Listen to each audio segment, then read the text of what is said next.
Bonjour, bienvenue au Matin White Wind, je suis Julie. Milly! Et Vlad? Bienvenue dans notre cuisine.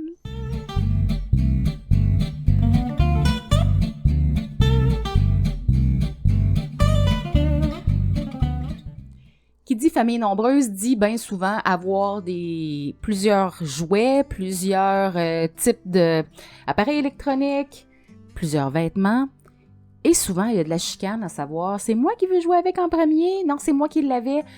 Bref, est-ce qu'il faut avoir tout en plusieurs exemplaires ou est-ce qu'il faut apprendre aux enfants à partager? C'est-à-dire, s'ils reçoivent quelque chose en cadeau de Noël, doivent-ils absolument le partager avec son frère, sa sœur, ou est-ce que ça y appartient exclusivement? C'est quoi, nous autres, notre point de vue là-dessus? Ça dépend des affaires. Puis, pour ce qui est des cadeaux de Noël, entre autres, on essaie que si on a donné un cadeau à une, que ce soit la priorité sur cet enfant-là qui ait accès à ce jeu. Souvent, le jeu nouveau dans la maison va attirer jusqu'au plus grand. Même si c'est un jeu pour les petites. La maison de Bluey, je me souviens que dans le temps des fêtes, tout le monde a joué à l'épicerie de Bluey, là. Oui, parce qu'il y avait la maison de sauf plage, les puis il y avait gars, l'épicerie. Ben, là. Sauf les gars, mais tu sais, même les filles 11-12 ont apprécié le nouveau jeu Maison de Bluey. On s'entend qu'ils touchent plus à ça en ce moment, mais là, sur le coup, quand la petite l'a eu, il fallait qu'elle partage. Je veux dire, mais là, elle vient de l'avoir, elle était tellement contente. Exact. Fait que, mais ils ont bien joué ensemble. C'est surtout ça l'affaire, je pense. C'est d'être capable de dire quelque chose est nouveau, OK, ça appartient premièrement à celui ou celle qui le cadeau était destiné ou l'objet était destiné. Si tu veux absolument l'avoir maintenant, avoir la possibilité de le manipuler ou de le voir, arrange-toi donc avec la personne pour dire est-ce qu'on peut jouer ensemble? Ou encore, quand tu auras fini, peux-tu s'il te plaît me le prêter? Est-ce que ça arrive des fois? Est-ce qu'on donne la permission aux enfants de dire ben non, pas maintenant, c'est à moi? C'est régulier, en fait. Oui. C'est toujours le cas. Oui, ça arrive. C'est à toi, c'est à toi. Tu sais, veux pas, c'est pas une question de possessivité ou de... Mais quand quelque chose t'est destiné à toi, je pense que c'est un peu pareil comme quand t'as une nouvelle voiture, tu préfères la conduire par toi-même pendant un bout de temps. Tu veux pas partager? Oui, conduire. C'est une autre histoire. Par rapport à petites choses, nos enfants, il y en a deux catégories de choses. Les choses personnelles, comme l'ordinateur, la tablette, le télescope, Le téléphone. les téléphones, les choses qui sont vraiment personnelles. Le maquillage. Ouais, les choses qu'on utilise nous-mêmes. Ça, c'est le cadeau c'est le cadeau personnel. Tiens, c'est pour toi, c'est à toi, puis c'est toi qui décides entièrement si tu veux le faire tout seul, si tu veux partager, si tu veux, c'est à toi. C'est à toi de prendre la décision. Qu'est-ce qui ça vaut plus? Si tu veux le garder juste pour toi, à certains points en blessant les émotions de tes frères et tes sœurs de ne pas partager. Ou tu veux squeezer un peu ton propre ego, partager tes choses. Il y a un deuxième type de choses. Oui, le cadeau ça vient, mais on dit tout de suite, regarde, c'est le cadeau pour vous tous. Ouais. Les cadeaux de famille. C'est le cadeau pour vous, que vous devez profiter, mettons, trampoline, c'est le cadeau de famille, piscine, tout ça. Là. C'est les choses que il faut partager, il faut utiliser, mais il faut partager. Puis si on sait qu'ils peuvent avoir les misères, c'est le cadeau à maman, papa et Émilie. Oui. C'est le cadeau qu'on donne comme, mettons, la console de jeu. On s'entend que le PS5, si c'est pas contrôlé, pour un mois de temps, ça va être vraiment l'achalandage. Même s'il n'y en a pas trop d'intérêt, ça va être l'histoire que non, mais c'est moi qui vais jouer, puis vous allez regarder. Ça a été la même pour nous, là. Je te rappelais le 8-bit, le Nintendo, le Sega, puis tout ça, quand on vient chez quelqu'un, chez nos amis qui a ça, là, puis il y en a un qui joue, puis les autres regardent. Ouais. On apprend chacun notre temps pour jouer, puis tout ça, là, mais tout le monde va regarder. Puis le buzz, c'est vraiment que tout le monde regarde. Ouais. Quand t'es seul, là, c'est pas si intéressant à jouer. Même chose ici. Fait que l'histoire de dire que non, il faut partager. c'est plus l'histoire que non, il faut que tu fasses ton idée si tu veux faire plaisir à tes siblings, à tes soeurs et tes frères, ou si tu veux garder ça juste pour toi-même. Là. Mais oublie pas, si tu décides que tu le gardes pour toi-même, tu chicanes pas personne, que les autres décident de garder les choses pour eux-mêmes aussi. C'est ça. Par après, pleure pas qu'ils partagent pas avec toi ses propres jouets, ses propres affaires. C'est juste comme ça que ça marche. Comprendre la réciprocité, justement, dans le don que tu fais, soit de ton temps, soit de ton jouet, soit de... Ce que tu offres, souvent, va être offert en retour. Mais il ne faut pas que tu te crées d'attente vis-à-vis ça. Par contre, il faut que tu sois conscient que si toi, tu partages tout le temps et ça ne te revient pas, mais... Réfléchis à qui tu prêtes, ouais. comment tu prêtes, dans quel but tu prêtes. Puis ça aussi, il y a cette espèce d'arrière-réflexion-là, parce qu'il n'y a pas tellement longtemps, il y a ma grande fille qui est arrivée en disant « Maman, c'est quoi le humble bragging? » qui se traduira en français sur se vanter de manière avec humilité. Et je te vois les grands yeux.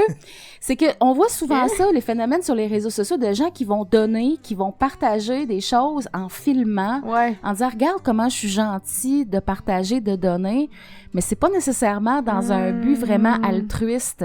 C'est dans un but justement de récolter de la sympathie. Oui. Gagner les points. Regarde comment je suis cool, regarde comment je... Mais tu fais pas ça. Normalement, le don de soi, le don que tu fais, le partage réel va se faire sans chercher de praise, d'accolade, de reconnaissance nécessairement. Fait qu'il y a un peu ça aussi que moi j'essaie d'enseigner aux enfants. Si tu fais un don, assure-toi, si tu veux le faire vraiment de manière altruiste, tu cherches à ce que ça te revienne tout le temps. De manière vraiment humble. Humble et volontaire. À pas attendre de retour. Exact. Fait que tu sais, oui, il y a le concept de dire, ben si tu prêtes tout le temps puis ça te revient pas, si ça te crée des émotions négatives en dedans de toi, ben va chercher un peu plus loin pourquoi. Mais il y a beaucoup, à ce sujet-là, c'est de dire, ben si je prête tout le temps à X, est-ce que X a la même vision de moi par rapport... Absolument. Puis c'est ça qui est compliqué dans les relations interpersonnelles, c'est que t'as souvent tes propres intentions, tes propres émotions, puis tu dois t'assurer, si tu fais le tout avec une certaine intention, justement, est-ce que l'autre personne va comprendre ton intention? Est-ce qu'elle va avoir la même? Est-ce qu'elle va vouloir faire comme toi? Est-ce que tu vas l'inspirer à faire comme toi? Bref. On sème des petites graines. Côté enfant, moi, je me dis tout le temps, tu sais, c'est-tu un bon ami? Hein? Parce que il y en a qui prennent tout puis qui redonnent jamais rien, là, mais pour une fille comme notre grande, puis comme moi j'étais quand j'étais petite, tu donnes beaucoup puis t'attends pas en retour. Mais à un moment donné, tu te rends compte que tu donnes tout le temps à la même personne.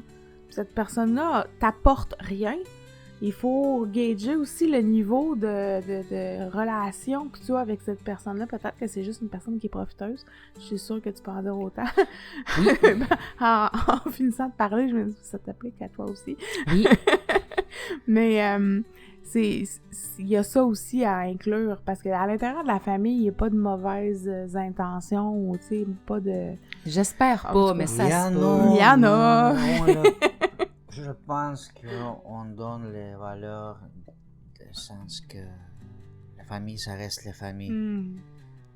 Les intentions, tout va revenir comme le boomerang, puis beaucoup plus vite quand t'es dans la famille. Ouais.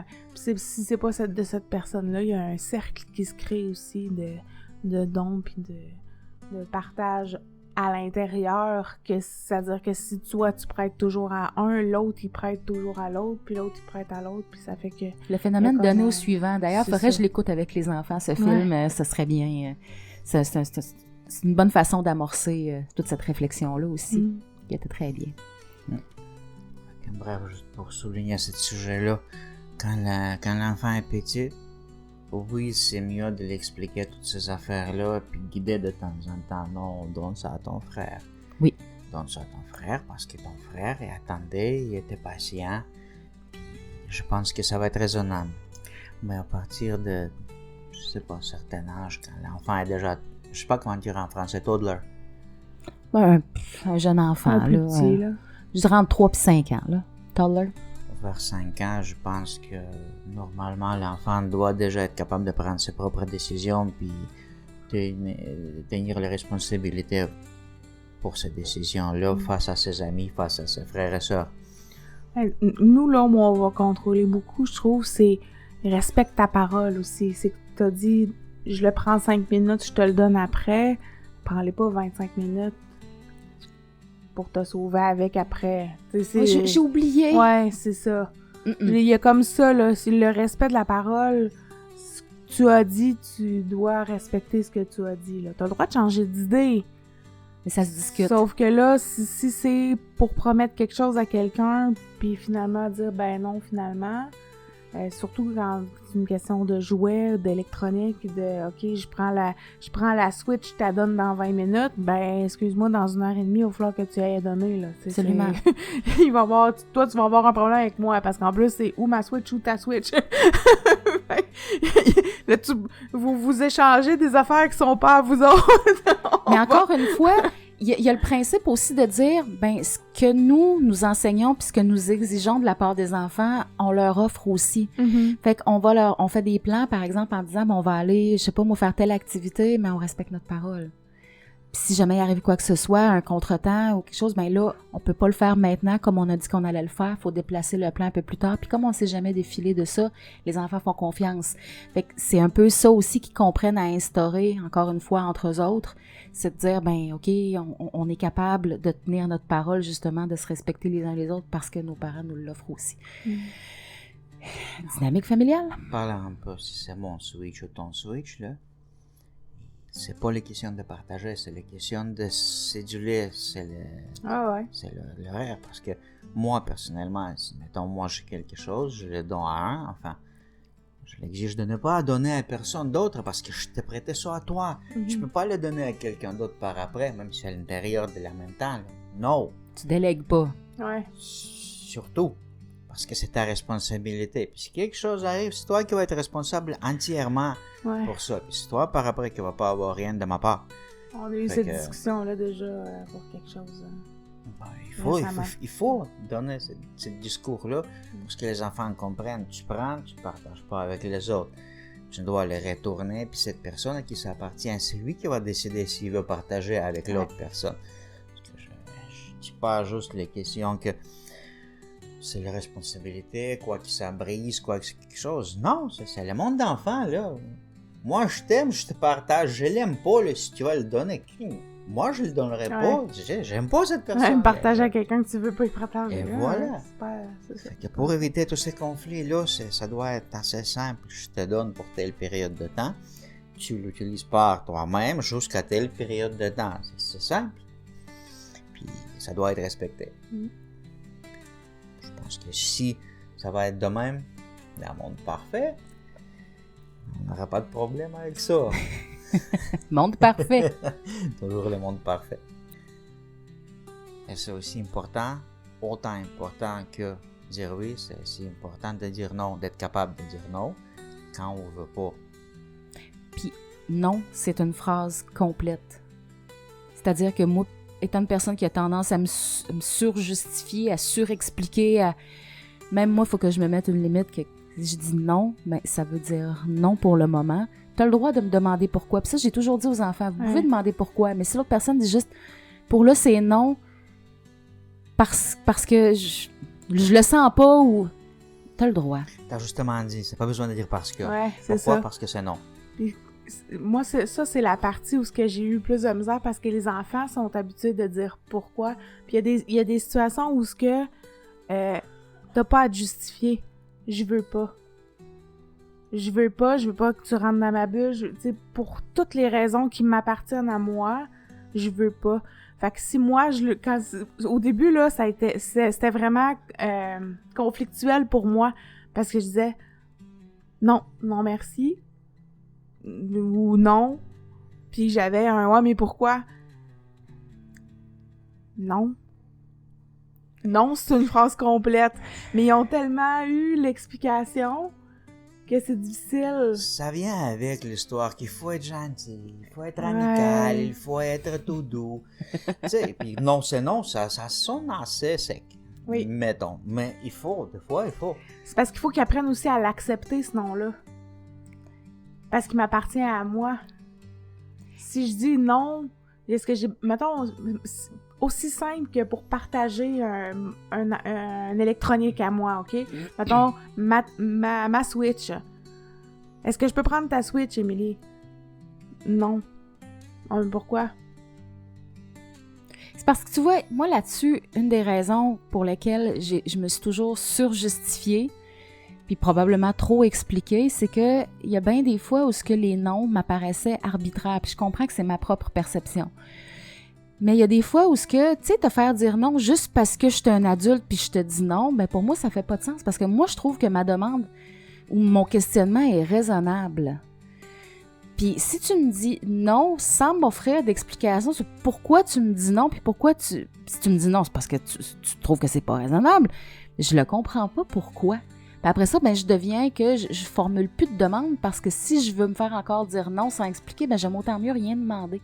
Fait que moi, j'ai pris cette habitude-là avec les enfants. J'explique pourquoi je dis non. Dans ce cas-là, on ne doit pas projeter notre problème sur une autre personne. Tout à fait. Pour une simple bonne raison que c'est toi qui sens de même, moi je ne vais pas demander par après.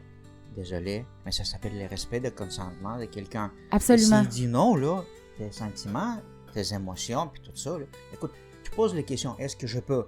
Il y en a, en partant, en posant cette question-là, il y en a deux variantes. Oui ou non. Exact, tu dois être prête pour tous les deux. Puis si tu dis que je suis pas prêt pour te refuser, je suis pas prêt pour entendre le non, là, ben pose pas les questions. Ouais. Tu n'auras pas, Et tout simplement. Tu vois, c'est un apprentissage que je fais en même temps que les enfants. Parce Ça a que- l'air ridicule à dire là, que j'ai appris ça sur le tard, mais c'est ça. J'ai appris que le non, c'est une phrase complète. Mieux tard que jamais. L'autre variante à ça, c'est dire c'est une question à deux réponses, oui ou non. Si tu réponds oui, vas-tu te répondre pourquoi? Ça se peut. Ça m'étonnerait. Écoute, ça va être assez bizarre quand peux-tu partager ça avec moi? Oui, parce que je t'aime. C'est comme... Mais Ok. c'est un peu là, tu sais. Est-ce que la raison de ta réponse est toujours à expliquer? Ben non, parce que si t'avais répondu oui, t'aurais pas eu à l'expliquer. Tu sais, ton non, ça peut être juste parce que ça te tente pas. Parce que tu l'as pas senti, parce que parce que peut-être que tu veux jouer plus tard. Parce que C'est à toi qui c'est à décides, toi, Cass. c'est ça. Mais, il y en a un autre aspect qu'on n'a pas parlé. Hmm? Elle partage des choses qui vont revenir, comme l'électronique, comme les jouets. Puis il y en a le partage Matériel. des choses qui vont pas revenir, comme le chocolat, comme, je sais pas, un morceau de gâteau. Comme le Ah, chocolat. Pensez-vous que c'est le même partage? Mais on voit beaucoup là les fameuses vidéos de mon toddler. Mettons, il s'assoit, papa, maman, puis le petit. Le petit a 2 biscuits, papa a un biscuit, maman a pas de biscuit. Puis de voir comment l'enfant va réagir. Il y en a qui mangent juste les 2 biscuits. Ah, ces plats sont vraiment bons. Ah bon? Le J'ai dernier- pas vu ça passer. Le dernier qui joue de ce genre-là, quand l'enfant lève le bol, il y en a 2 ici, il y en a un chez maman, puis 0 chez papa. Elle regarde à gauche, à droite, elle pogne chez maman, elle met le 3e chez lui, puis part avec l'assiette. C'est assez spécial, Fait que- mais... C'est un peu... C'est ça. C'est débattable, mais ça te donne un peu l'idée. Puis honnêtement, je serais curieuse de le faire avec Pam. Ce test-là, voir comment... Si elle va avoir cette réaction-là. Mais est-ce que vous Ben, pensez que c'est le même type de partage? Non. C'est sûr que c'est pas le même type de partage. Parce que c'est plus à toi. C'est pas Non, juste non, un tout- partage non, c'est à toi. prêté. Ouais, mais c'est plus un partage prêté, c'est un partage donné. Ouais, je suis rendue autre, hein? Fait que non, c'est pas prêté, c'est vraiment partagé. C'est partagé donné. Parce que là, c'est ça l'affaire. C'est que c'est plus un partage que c'est un échange ou quelque chose qui va être retourné. C'est quelque chose qui est donné. Tu partages pour le donner. C'est pas le même partage. Rendu là, Pour est-ce que moi, c'est un pas le même partage ou c'est un partage. don? Ben, c'est plus un don. Faut que tu ne t'en auras plus. Pourquoi t'en aurais plus? Ben, parce qu'il faut être mangé. là, Partage tu tes l'as donné. bonbons. Oui. Mais Tu vas avoir des bonbons. Dans le sens de partager des bonbons, ça va être de partager de façon équitable ou... Ouais, tu vas avoir pareil. Tu fais un départage de bonbons et tu Ouais. fais le don de ce que tu as départagé pour être en C'est mesure ça. de l'offrir. Parce que le partage comme tel, c'est quelque chose qui va t'en venir, en tout cas dans ma tête, là. Non. Le partage, c'est quand justement, tu donnes quelque chose ou la partie de quelque chose qui t'appartient aux autres. Parce que en fait, une Switch, si tu prêtes ta Switch, c'est le temps d'utilisation que tu prêtes ce temps-là, il te reviendra Ouais. pas. C'est le partage de ce temps-là. Tout à fait, c'est Ouais. ça que je dis. C'est le partage de ressources, c'est le partage de... Il y a quelque chose qui est non épuisable en tant que matériel, et puis il y a d'autres choses qui sont épuisables en tant que matériel. C'est sûr. On s'en va loin, là. Ouais, on va loin. Mais en tant que parent, est-ce que c'est... Y en a-tu les différences de dire aux enfants, OK, partage ton jouet, ou OK, partage tes bonbons? Écoute, pour moi, il y a une différence parce que partage tes bonbons, bon, ça veut aussi dire que t'en mangeras pas trop. T'en as moins, effectivement. Puis Dieu seul sait qu'on le voit. Hey, son morceau de gâteau, il y a un demi-centimètre de plus gros que le mien. On le voit, là. C'est ça. Mais oui, je comprends ce que tu dis, en ce sens que à partir du moment où tu fais le choix de partager une ressource qui a une finalité, qui a une... Qui va être mangé. Grosso modo. C'est ça, exactement. Peu importe, ou ce qu'il n'y en aura plus après, ou ce qu'il y a une terminaison, le sentiment est différent versus je te prête un jouet 10 minutes qui va me revenir après, puis c'est dans ce sens-là que je comprends. C'est sûr que le don de soi est plus grand si tu partages tes chocolats que tu as eu à Noël, précieux chocolats qui t'appartiennent, qui sont à toi, puis que tu les partages avec tes frères et sœurs, ben là, c'est ton cadeau que tu vas partager, que tu vas être perdant. Tu vas Pas nécessairement partager quelque la chose de joie, on nourriture. s'entend. Mettons un enfant, il y a une... Tu sais comment ça s'appelle, le but, le savon, là. Oui, de même, là. aussi. Tu partages avec quelqu'un, c'est aussi épuisable. Exact. Ouais. Puis il peut l'échapper à terre, puis là, il n'y en a plus du tout, là. C'est la gestion des risques. Ça aussi, ça fait partie des apprentissages importants, être capable de gérer. On l'a vécu encore et encore quand Ouais. les petits étaient plus petits. Ben, de là, Je pense que l'idée. là-dessus, on va faire un autre épisode parce que la gestion des risques, c'est un grand sujet. Tout à fait. Mais juste pour finir, à mon avis, si c'est parents qui gèrent, en général, c'est les parents qui doivent dire à l'enfant quand partager, quand pas partager, quand le garder tout. Mais dans ce cas-là, il ne faut pas surprendre que l'enfant n'est pas capable de faire ses propres décisions. Ouais. Si vous laissez les décisions aux enfants, si vous pensez que votre enfant est assez indépendant, qu'il est assez grand pour faire ci, pour faire ça, demandez-lui pas à partager, expliquez, mais imposez pas. Ouais. À comprendre lui-même, il va être capable de gérer, il doit gérer lui-même.